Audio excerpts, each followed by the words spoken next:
हर किसी के मन में ये सवाल जरूर आता है कि केदारनाथ मंदिर को आखिर किसने और किस मकसद से बनाया। और सबसे चौंकाने वाली बात यह है कि केदारनाथ धाम का शिवलिंग बाकी शिवलिंगों से इतना अलग क्यों है, इसके पीछे कौन सा रहस्य छिपा है। हजारों साल पहले जब विज्ञान की आज की तरह तरक्की नहीं हुई थी, तब उस दौर के लोग इस मंदिर को बनाने के लिए इंटरलॉकिंग जैसी आधुनिक टेक्नोलॉजी को कैसे जानते थे। और सबसे हैरान करने वाली बात यह है कि बिना किसी नुकसान के 400 सालों तक ये मंदिर बर्फ में कैसे दबा रहा और इसके पीछे की कहानी क्या है। जब मंदिर के कपाट 6 महीने के लिए बंद हो जाते हैं, तब अंदर जलने वाला दीपक आखिर 6 महीने तक कैसे निरंतर जलता रहता है। और सबसे बड़ा सवाल, 2013 की बाढ़ के समय जब पूरा क्षेत्र तबाह हो गया था, तो मंदिर को बचाने के लिए पीछे से आई विशाल भीमशिला किसने रखी। क्या यह सब महज एक संयोग था या किसी दैवीय शक्ति का चमत्कार। इन सभी रहस्यमयी घटनाओं का जवाब ढूंढने के लिए हमारे साथ बने रहिए, क्योंकि इस डॉक्यूमेंट्री में हम आपको केदारनाथ धाम के अनसुने रहस्य आपको बताएंगे। ये वो रहस्य हैं जिनका जवाब शायद आज भी विज्ञान के पास नहीं है।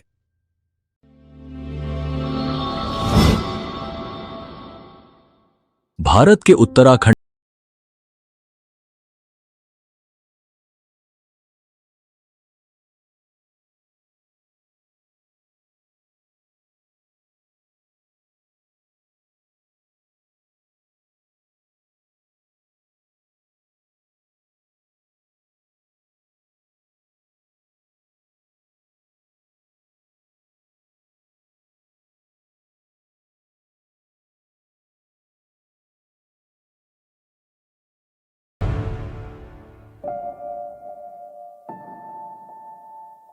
सोलह जून 2013 की वह काली रात, जब प्रकृति ने अपना तांडव दिखाया और उत्तराखंड के केदारनाथ में हर ओर विनाश कर दिया। लेकिन इसी विनाश के बीच एक ऐसा चमत्कार घटा जिसने लोगों की आस्था को और भी गहरा कर दिया। आइए हम आपको उस समय की भयावहता और चमत्कार के बारे में बताते हैं जिसने केदारनाथ मंदिर को बचाया था। उस रात केदारनाथ में बाढ़ का पानी मंदाकिनी नदी से उफनता हुआ आ रहा था। भारी बारिश और चौराबारी ग्लेशियर के पिघलने से स्थिति और भी भयावह हो गई। पानी, पत्थर और मलबा शहर को अपनी चपेट में लेता जा रहा था। जहां पहले पहाड़ों की सुंदरता थी, वहां अब विनाश का तांडव था। होटल, घर, दुकानें, सब कुछ बहा ले गया। करीबन 6000 लोग मारे गए और लाखों बेघर हो गए। लेकिन एक बात साफ थी, यह आपदा केदारनाथ मंदिर की ओर बढ़ रही थी। क्या यह भगवान शिव के पवित्र धाम को तबाह करने वाली थी? जैसे ही पानी मंदिर की ओर बढ़ा, अचानक एक विशाल शिला, जिसे अब भीमशिला कहा जाता है, पानी के बहाव के साथ बहती हुई मंदिर के पीछे आकर रुक गई। वह पत्थर मंदिर के करीब 50 फीट पीछे रुक गया और बाढ़ के पानी को 2 हिस्सों में बांट दिया। उस क्षण मानो भगवान शिव की स्वयं कृपा ने मंदिर को तबाही से बचा लिया। बाढ़ का सारा पानी भीमशिला से टकराकर मंदिर के दोनों ओर से बह गया।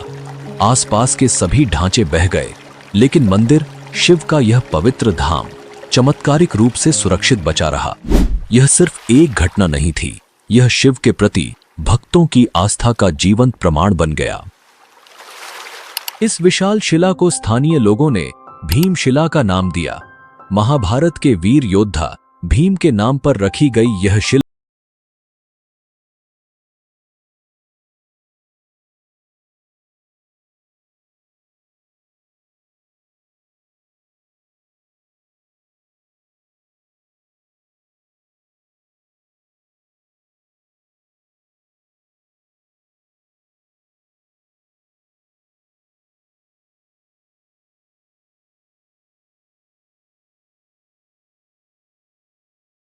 घटना से हैरान रह गए। उनका मानना है कि यह पत्थर पहाड़ से खिसक कर बहता हुआ नीचे आ गया था।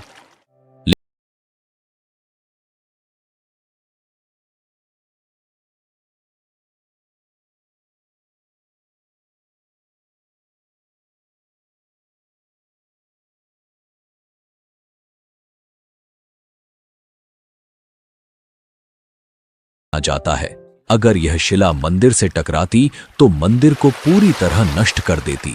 उस दौरान मंदिर में करीबन 300 लोग ने शरण ली हुई थी और इस शिला की वजह से उन सब की जान बच गई। हम सबके मन में ये सवाल जरूर आता है कि 2013 की इतनी भयंकर जल प्रलय के बावजूद केदारनाथ मंदिर आज भी कैसे सुरक्षित खड़ा है। इसका जवाब छुपा है प्राचीन इंटरलॉकिंग टेक्नोलॉजी में। इस तकनीक से मंदिर के भारी पत्थरों को बिना किसी गाड़े या सीमेंट के इस तरह जोड़ा गया कि वो एक दूसरे में पूरी तरह फिट हो गए। हजारों साल पहले जब तकनीक और आधुनिक उपकरणों का कोई नामो निशान भी नहीं था, तब इस मंदिर को भारी पत्थरों से बनाया गया। लेकिन इन पत्थरों को जोड़ने के लिए किसी गाड़े या सीमेंट का इस्तेमाल नहीं हुआ।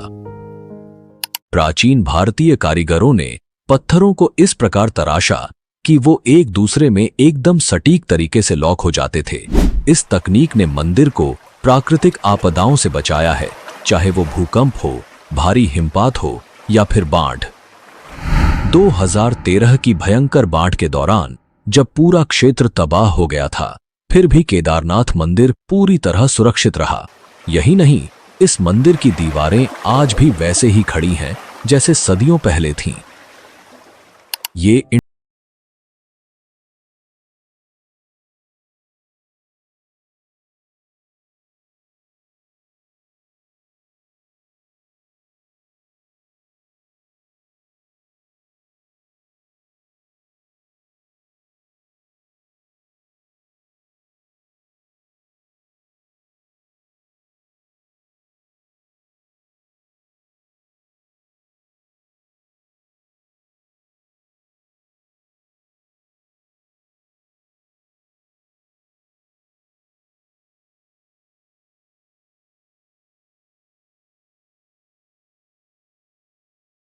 क्या आप में से कोई ऐसा है जिसके दिल में केदारनाथ धाम के दर्शन की गहरी इच्छा है? अगर आपकी भी यही तमन्ना है कि भोले बाबा के चरणों में शीश झुकाएं, तो कमेंट में हर हर महादेव लिखकर अपनी भावनाओं को व्यक्त करें। बाबा जल्द ही आपकी इच्छा पूरी करेंगे।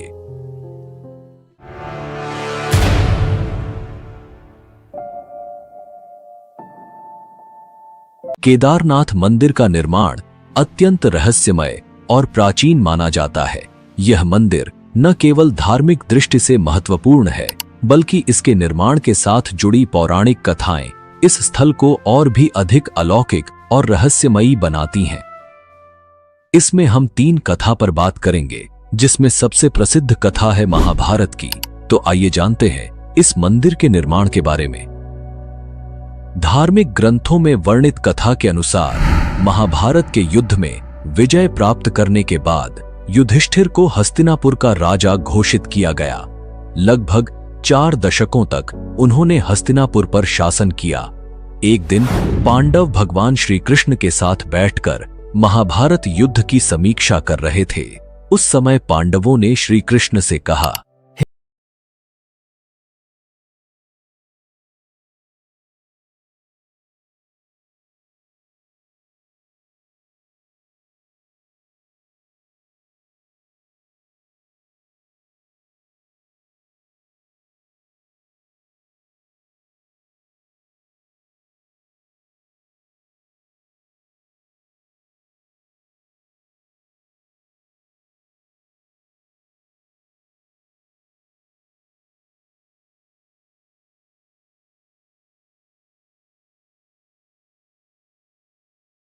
दौरान पांडवों को खबर मिली कि भगवान श्री कृष्ण ने अपना देह त्याग दिया है। इस दुखद समाचार ने पांडवों को झकझोर दिया। अब जब उनके सदा के सहायक कृष्ण भी नहीं रहे, पांडवों ने अपने राज्य परीक्षित को सौंप दिया और द्रौपदी सहित भगवान शिव की तलाश में निकल पड़े। सबसे पहले पांडव काशी पहुंचे, लेकिन वहां भोलेनाथ के दर्शन नहीं हुए। वे कई अन्य स्थानों पर भी गए, परंतु जहां भी पांडव पहुंचते, शिव जी वहां से चले जाते। इस खोज में वे एक दिन हिमालय तक आ पहुंचे। तब भगवान शिव ने पांडवों को आता देख नंदी का रूप धारण कर लिया और पशुओं के झुंड में चले गए। भगवान शिव को पाने के लिए भीम ने एक योजना बनाई। उन्होंने विशाल रूप धारण कर अपने पैर केदार पर्वत के दोनों ओर फैला दिए ताकि कोई भी पशु उनके पैरों के बीच से निकल सके। लेकिन नंदी रूपी भगवान शिव ने ऐसा नहीं किया। तभी भीम ने नंदी को पहचान लिया और पकड़ने का प्रयास किया, लेकिन शिवजी धरती में समाने लगे। भीम ने उनका पिछला हिस्सा पकड़ लिया। भगवान शिव पांडवों की भक्ति से प्रसन्न हुए और उन्हें दर्शन देकर उनके पापों से मुक्त कर दिया। तभी से भगवान शिव यहाँ नंदी की पीठ के रूप में पूजे जाते हैं। इसी वजह से केदारनाथ का शिवलिंग बाकी शिवलिंगों से अलग है। ऐसा कहा जाता है कि जब भगवान शिव ने पांडवों को उनके पापों से मुक्त किया और उनका प्रायश्चित स्वीकार किया, तब पांडवों ने केदारनाथ मंदिर का निर्माण करवाया। यह भी कहा जाता है कि भगवान शिव का शरीर पृथ्वी के अलग अलग हिस्सों में प्रकट हुआ, जिससे पंच केदार की उत्पत्ति हुई। भगवान शिव का मुख नेपाल के पशुपतिनाथ मंदिर में, भुजाएं तुंगनाथ में, मुख रुद्रनाथ में, नाभि मदमहेश्वर में और जटाएं कल्पेश्वर में प्रकट हुई। यही 5 स्थान पंच केदार के रूप में पूजित हैं। केदारनाथ को पंच केदार में सबसे प्रमुख माना जाता है, क्योंकि यहां भगवान शिव के पीठ रूप की पूजा की जाती है। अगर आप पंच केदार के बारे में एक विस्तृत डॉक्यूमेंट्री देखना चाहते हैं तो कमेंट में हमें जरूर बताएं। हम आपको अगली डॉक्यूमेंट्री में इस रहस्यमयी यात्रा पर जरूर ले चलेंगे। केदारनाथ मंदिर निर्माण का दूसरा सबसे पुराना और महत्वपूर्ण पौराणिक संदर्भ भगवान विष्णु के अवतार नर नारायण ऋषि की तपस्या से जुड़ा हुआ है। शिव पुराण की कोटि रुद्र संहिता में उल्लेख है कि बद्रीवन में भगवान विष्णु के अवतार नर नारायण पार्थिव शिवलिंग बनाकर उनकी पूजा करते थे। कहते हैं कि नर नारायण की घोर तपस्या से प्रसन्न होकर भगवान शिव उनके सामने प्रकट हुए और उनसे वरदान मांगने को कहा। नर नारायण ने भगवान शिव से प्रार्थना की कि वे इस पवित्र स्थान पर सदैव ज्योतिर्लिंग के रूप में निवास करें, ताकि सभी भक्त उन्हें साक्षात देख सकें। भगवान शिव ने यह वरदान स्वीकार किया और तब से यहां उनकी पूजा ज्योतिर्लिंग के रूप में होती है। इस कथा के अनुसार केदारनाथ का ज्योतिर्लिंग भगवान शिव का एक महत्वपूर्ण रूप है, जो नर नारायण की तपस्या के कारण स्थापित हुआ। यह स्थान शिव और विष्णु की अद्वितीय एकता का प्रतीक है, जहां शिव जी केदारनाथ में ज्योतिर्लिंग के रूप में और विष्णु जी बद्रीनाथ धाम में विराजमान हैं। कहा जाता है कि 8वीं शताब्दी में आदि शंकराचार्य ने केदारनाथ मंदिर का पुनर्निर्माण करवाया और हिंदू धर्म के पुनर्जागरण में महत्वपूर्ण भूमिका निभाई। उन्होंने केदारनाथ मंदिर में ज्योतिर्लिंग की स्थापना की और इस मंदिर को एक प्रमुख तीर्थ स्थल के रूप में स्थापित किया। आदि शंकराचार्य ने केदारनाथ में अपने अंतिम दिन बिताए और यहीं पर उन्होंने मोक्ष प्राप्त किया। उनकी समाधि आज भी केदारनाथ मंदिर के पीछे स्थित है, जहां भक्त उनकी पूजा और स्मरण करते हैं। हाल के प्रमुख इतिहासकार डॉक्टर शिव प्रसाद डबराल का मानना है कि शैव संप्रदाय के अनुयायी आदि शंकराचार्य और उनके छात्रों के आने से बहुत पहले इस क्षेत्र में सक्रिय थे। इस मान्यता के आधार पर यह संभव है कि मंदिर की प्राचीनता को सटीक रूप से निर्धारित करना मुश्किल हो, खासकर जब पाली या ब्राह्मी भाषा में लिखी गई लिपि को अब तक पूरी तरह पढ़ा नहीं जा सका है। मध्य प्रदेश के ग्वालियर राज्य में पाए गए एक पत्थर के शिलालेख से यह पुष्टि होती है कि मालवा के राजा भोज, जिन्होंने 1077 से 1099 ईस्वी तक शासन किया था, वो केदारनाथ मंदिर के निर्माण के लिए जिम्मेदार थे। इस दावे का समर्थन एपिग्राफिया इंडिका खंड 1 नामक ग्रंथ से भी होता है। यह शिलालेख एक महत्वपूर्ण प्रमाण है जो राजा भोज के समय के दौरान मंदिर के निर्माण का संकेत देता है। साल 1882 में लिखे गए हिमालयन गजेटियर के अनुसार केदारनाथ मंदिर का एक बड़ा हिस्सा पत्थर से निर्मित है, जिसमें सोने का मुलम्मा चढ़ा हुआ एक टॉवर गर्भगृह की छत पर मौजूद है। मंदिर के सामने पंडों के पक्के मकान तीर्थयात्रियों के ठहरने के लिए हैं, जबकि पुजारी या पुरोहित भवन के दक्षिणी ओर रहते हैं। इस विवरण के अनुसार मंदिर का वर्तमान ढांचा अपेक्षाकृत नया है, जबकि पुराना भवन गिरकर नष्ट हो चुका था। आपको क्या लगता है, केदारनाथ मंदिर कितने साल पुराना हो सकता है और इसका निर्माण किसने करवाया होगा? आपकी राय कमेंट करके हमें जरूर बताएं, ताकि आपके तर्क और विचार भी लोग देख सकें।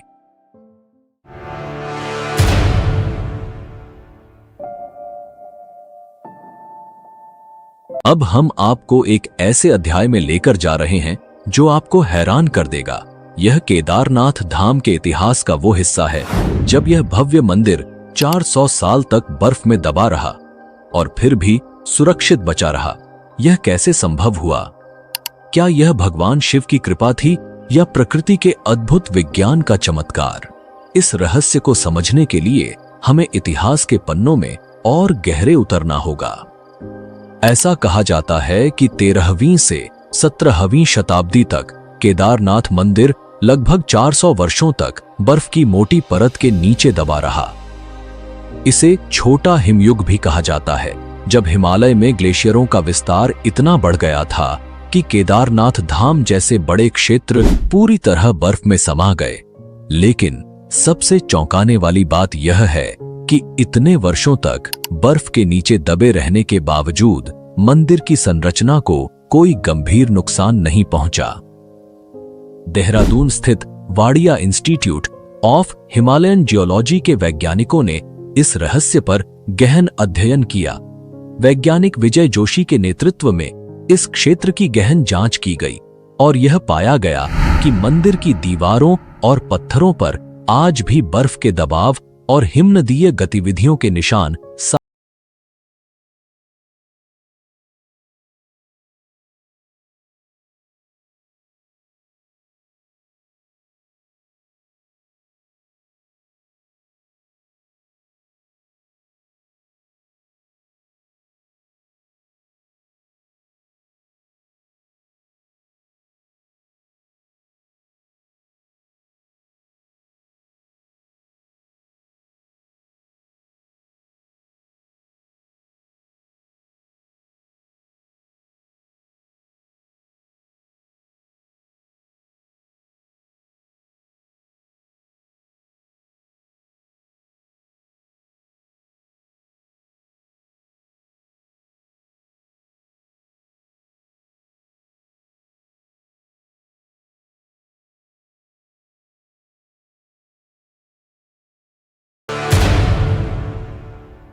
अब हम आपको एक ऐसे रहस्य से परिचित कराने जा रहे हैं जिसने आधुनिक वैज्ञानिकों को भी हैरान कर दिया है।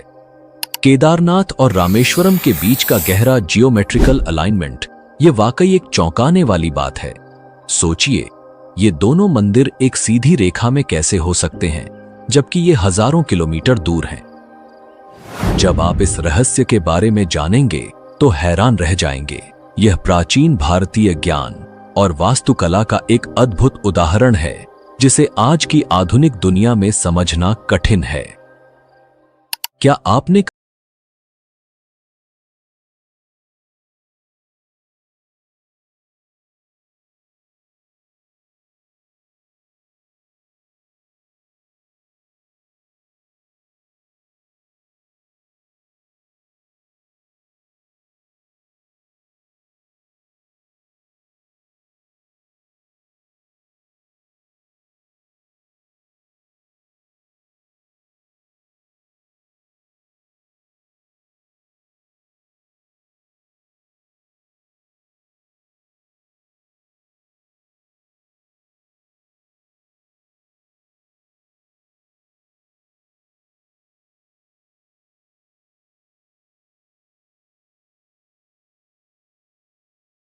होती है कि केदारनाथ और रामेश्वरम के बीच 2383 किलोमीटर की दूरी है और इन सातों मंदिरों का एक ही रेखा में होना महज संयोग नहीं हो सकता।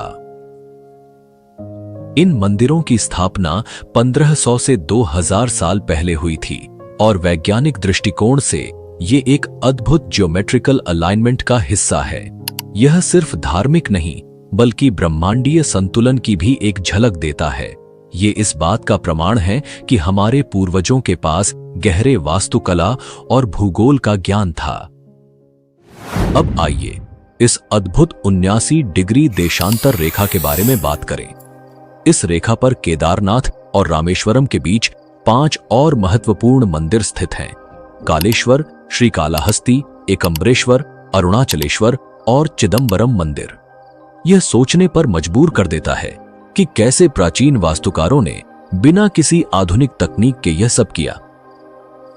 उज्जैन के महर्षि पाणिनि संस्कृत विश्वविद्यालय के प्रोफेसर डॉक्टर उपेंद्र भार्गव का भी यही कहना है।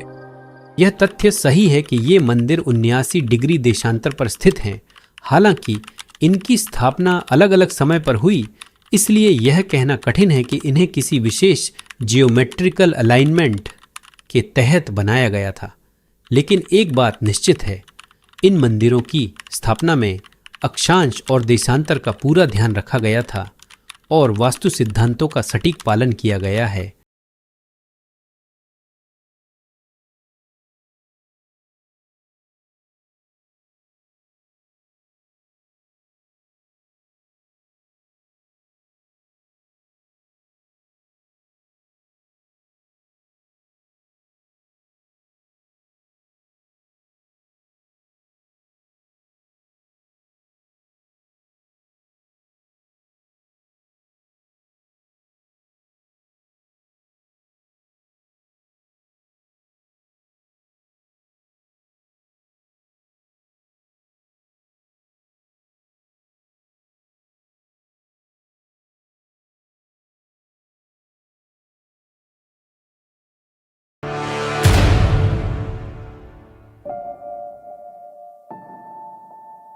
चलो अब हम केदारनाथ के उस रहस्य की बात करते हैं जो सालों से भक्तों और वैज्ञानिकों को हैरान कर रहा है।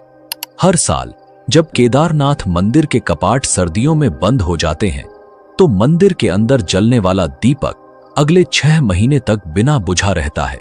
ये कैसे संभव है जबकि कोई भी व्यक्ति वहां मौजूद नहीं होता? और इतना ही नहीं, जब मंदिर के कपाट बंद होते हैं तो सवाल ये उठता है कि इस दौरान शिवलिंग की पूजा कौन करता है? मंदिर के कपाट बंद होने के बाद ये रहस्यमयी घटनाएं आज भी लोगों के लिए एक गहरे आश्चर्य का विषय हैं, जिसे न तो पूरी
किसी चमत्कार से कम है। एक ऐसा दीपक जो इंसानों की अनुपस्थिति में भी लगातार जलता रहता है, और वह भी महीनों तक। इस रहस्यमयी घटना ने भक्तों के दिलों में गहरा विश्वास पैदा किया है। लिए यह इस बात का प्रमाण है कि भगवान शिव की उपस्थिति यहाँ हर समय बनी रहती है, और जब इंसान दूर होते हैं तब भी यह धाम खाली नहीं होता, क्योंकि देवताओं का आगमन होता है।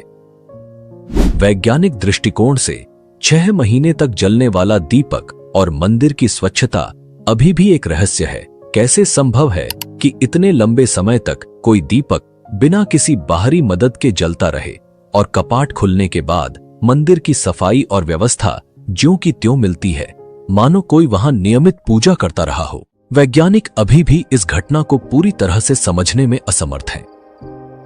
कपाट बंद होने के दौरान भगवान शिव की प्रतिमा और मंदिर से जुड़े धार्मिक प्रतीक, जिन्हें दंडी कहा जाता है, को विशेष सम्मान के साथ ऊखीमठ ले जाया जाता है। ऊखीमठ उत्तराखंड का एक पवित्र स्थल है जहां भगवान केदारनाथ के विग्रह को सर्दियों के दौरान सुरक्षित रखा जाता है। वहां भगवान शिव की पूजा 6 महीने तक नियमित रूप से जारी रहती है। ऊखीमठ वह स्थान है जहां मंदाकिनी और अलकनंदा नदियां मिलती हैं और इसे केदारनाथ के शीतकालीन धाम के रूप में जाना जाता है। मंदिर के मुख्य पुजारी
अविरत जलने वाला दीपक और भक्तों की अटूट आस्था, ये सब सिर्फ एक धार्मिक कथा नहीं है, बल्कि उस अलौकिक शक्ति का प्रतीक है जो भगवान शिव के इस पवित्र धाम को अनंत काल तक पावन बनाए रखती है।